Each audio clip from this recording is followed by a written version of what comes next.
السلام عليكم ومرحبا بكم معايا فيديو جديد. كنتمنى انه ينال الاعجاب ديالكم. الفيديو اليوم غادي نشارك معكم استعراض ديال هاد الجلبه براندا خفيفه، كتجي هماويه وكتجي انيقه.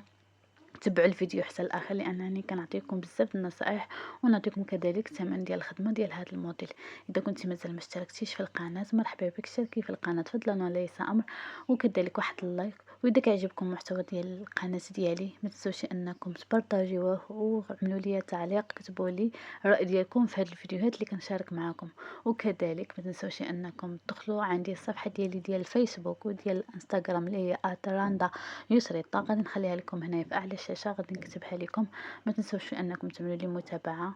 ونبداو بالتفاصيل ديال هذا الفيديو ديال اليوم. كما كتشاهدوا موديل خفيف، جلابه بالقميص ديالها. كتجي بحال اللي كتشاهدوا كتجي خفيفه وكتجي مزيونه وكتجي انيقه.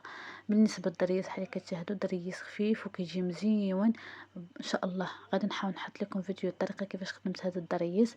كما كتشوفوا في القب كيجي الضرس خفيف كذلك في الكمام.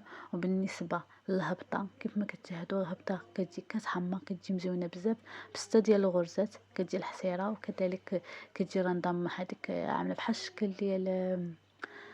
ديال كتغلف درس رنده مغلفه. غادي نحاول نحط لكم حتى هي فيديو ان شاء الله. وكتجي بالسنينات مدروسه. كتجي صراحه هذا الموديل كيجي مزيون بزاف.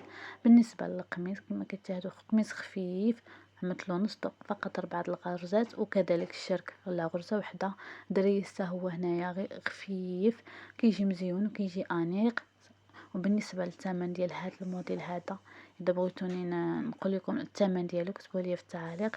نعطيكم الاثمنه كما كتشاهدوا، لان الفيديوهات السابقه ما كانش كيكون فيها تفاعل بزاف.